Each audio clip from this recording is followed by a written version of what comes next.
give me your number one reason why you believe every pastor and worship leader should not play Jesus culture / Bethel worship, Hillsong worship in their... Yes, Todd, because this music comes from two false churches. Neither Bethel nor Hillsong, Sydney, Australia, meet the biblical definition of a true church.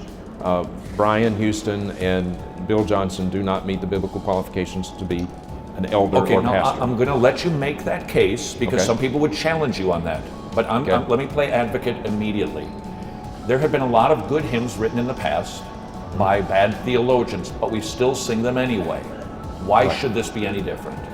Well, for a couple of reasons. One, with those hymns to which you're referring, most of those hymns were written 100, 200, maybe even 300 years ago. And so there has been so much time that has elapsed between the individual that may have written a good piece of music but still had theological issues or maybe even personal issues. There's been so much time that has elapsed that when we sing their music, we're not automatically making the association with that individual that lived 100, 200, 300 years ago. With Bethel and Hillsong, it's very, very different. That's very current.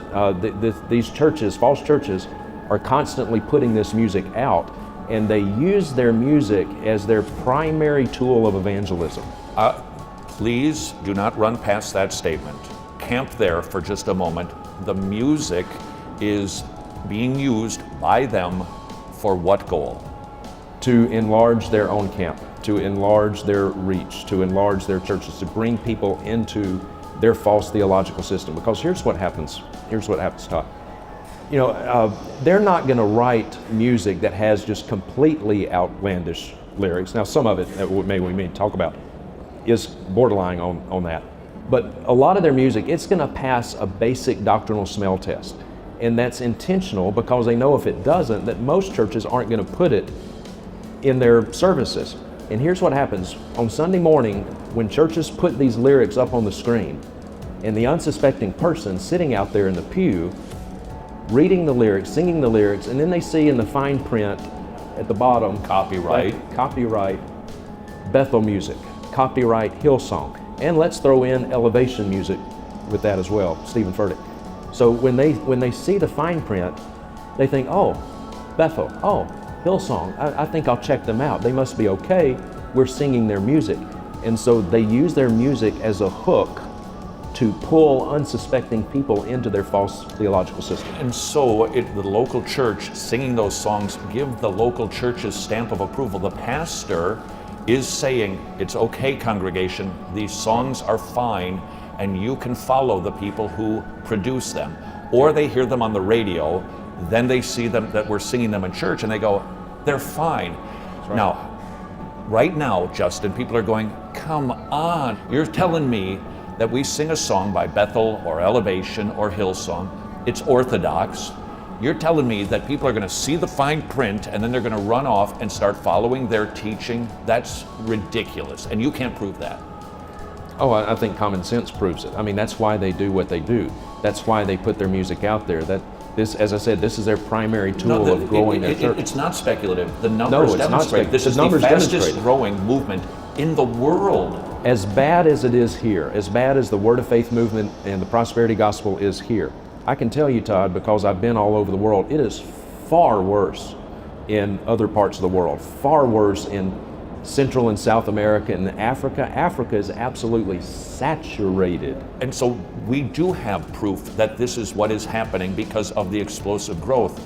And the number, as we watch our kids disappearing from good churches, they are regularly going into movements like this because of the ecstatic worship, the emotionalism, because they believe the music is okay, because evangelicals as a whole have put a stamp of approval on Bethel and Hillsong music, therefore putting a stamp of approval on the churches. Right. All right. One of the pastor's most solemn duties is to guard his flock against wolves. He must do that, and if he's not doing that, then he's failing in one of his primary responsibilities. So now you've just made a very strong statement. You're saying that these churches are wolves. Make your case. Bethel it is Word of Faith, New Apostolic Reformation. This movement, this health and wealth prosperity gospel, Word of Faith movement, it is rooted in the metaphysical cults like Christian Science, New Age, Gnosticism, And it has a very aberrant view of God, a very aberrant view of man, a very aberrant Christology. They teach that they teach the little gods doctrine, that we are all little gods, which has a whole lot more in common with Mormonism than it does anything else. They teach the little gods doctrine. They teach positive confession, that we can speak things into existence. That is an ability that only God has, but they ascribe that ability to humans, to Christians. They have a very aberrant view of Christ, his person and his work. They believe that Jesus completely divested himself of his deity when he was on earth. Completely divested himself of his deity. In fact, Bill Johnson, one of his quotes, one of his many, he said, Jesus was the most normal Christian who ever lived. And so, if you are a Christian, then you are just like Jesus. All the rights, all the privileges. They believe that Jesus atoned for our sins down in hell, where he literally had to be reborn. He died a spiritual death, ceased to be God, and had to be reborn. Jesus actually had to get saved. He had to be, in fact, Bill Johnson says that Jesus was the first born again man, that he was born again. Jesus had to get saved. This is a standard doctrine that Kenneth Copeland has taught for decades, and Kenneth Hagin before him. So, and their whole gospel message is different.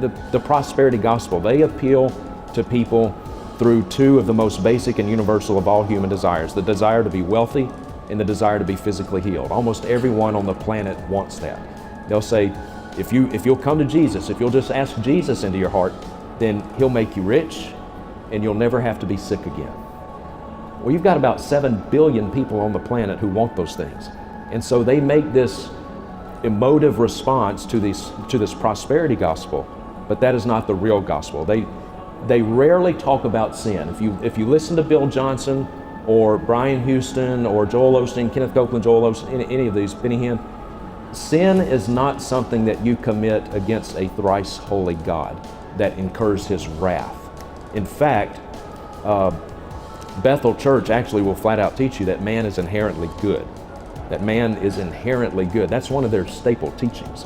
So sin is not something that you commit against a thrice holy God that incurs his wrath. Rather, sin is something that prevents you from having your best life now.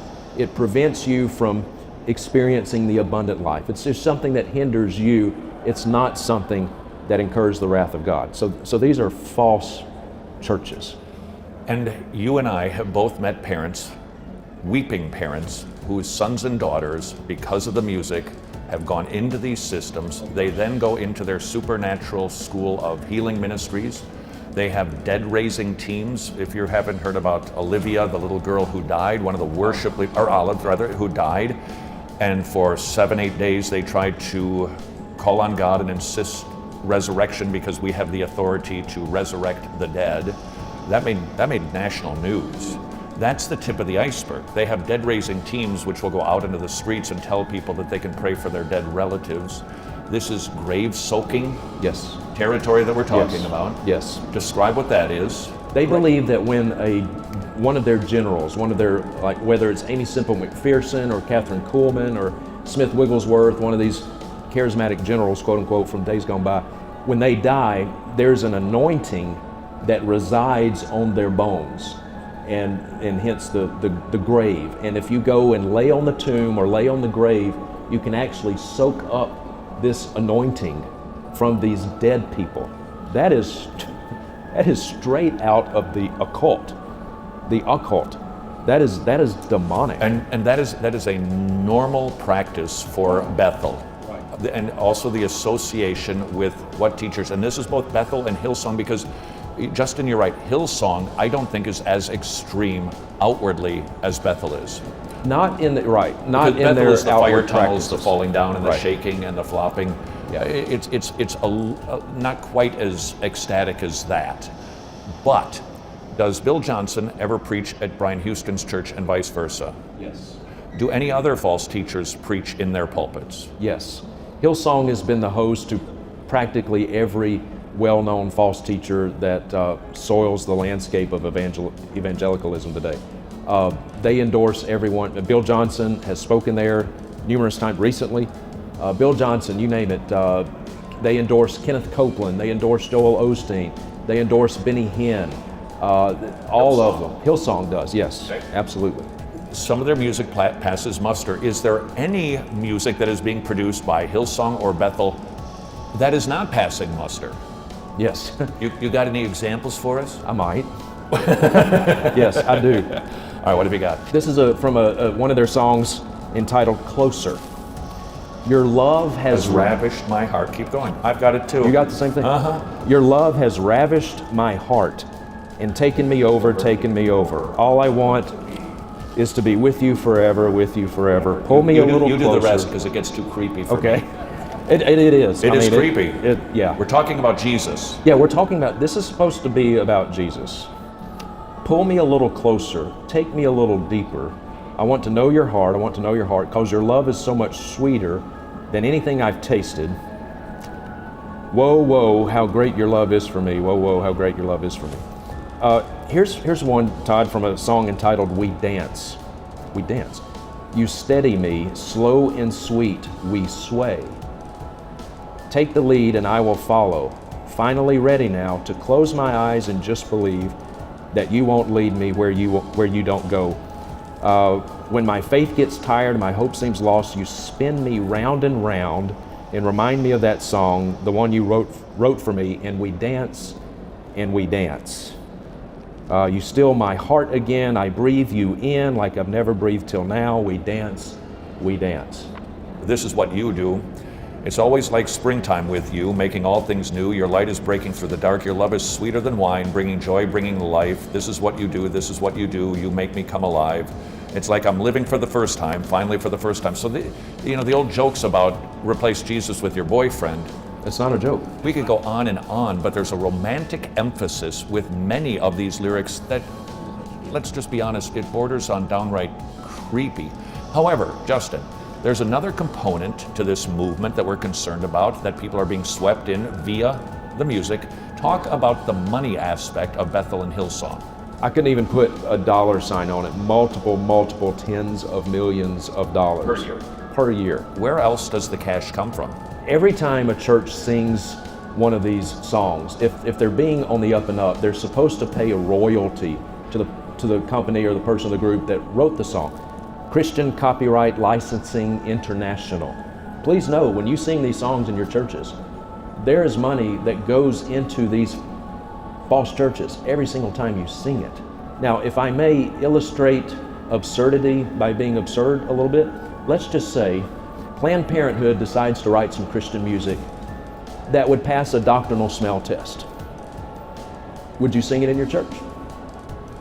Knowing that some money, every time you sing that song, is going to support an organization that murders babies, would you sing that song in your church? I would submit to you that singing Bethel and Hillsong, when you're sending money to those false churches, that's far worse. That's far worse. And every pastor who heard that potentially went, you are out of your mind. You just compared Planned Parenthood to a church. You want to defend that? Bethel and Hillsong are false churches. These aren't real churches.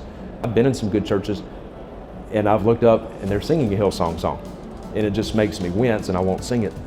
Talk to the pastor afterwards.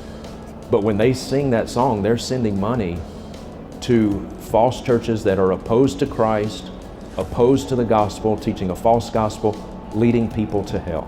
I take a backseat to no one in my pro-life stance. I'll take a backseat to no one in that. But if there's anything worse than murdering babies, it is sending people down the primrose path to hell. That's worse. Blaspheming God, that's worse. And so know that when you sing those songs, your money's going to support false churches that are opposed to Jesus Christ. Are these movements prosperity movements? Yes, they are, Todd. They are. Now, a lot of people don't necessarily associate prosperity gospel with Bethel or Hillsong. Well, Brian Houston, the pastor at Hillsong, has written a book entitled, quote, you can't make this up, You Need More Money. That literally, was the name of one of his books. And I wouldn't disagree with that. But that's not the point. That's not, Right. That's not the point. Yes, Hillsong does teach this health and wealth prosperity gospel. Bethel does as well. And a lot of people don't realize this. But just in the last few weeks, I've watched some of their services live streaming. And I want to read to you, Todd. This is their declaration. They read this right before the offering is taken. He began by saying, "Nothing happens in the kingdom until we first declare something." This is the positive confession doctrine. You speak things into existence. Word faith. And not to chase a rabbit here, but the little girl Olive who died, when you watch videos of that, they weren't asking God to raise her. They were commanding Olive to come up out of the grave. This is bad juju. But anyway, they say this, quote, "As we receive today's offering, we are believing the Lord for jobs and better jobs, raises and bonuses, benefits, sales and commissions, favorable settlements, estates and inheritances, interest and income, rebates and returns, checks in the mail, gifts and surprises, finding money, debts paid off, expenses decrease, blessing and increase." They had the whole church, the whole church recites this right before they take the offering. Objection. You're just being too critical. We're just singing songs. Lighten up. Psalm 138 verse 2, God holds His name and His word above all things.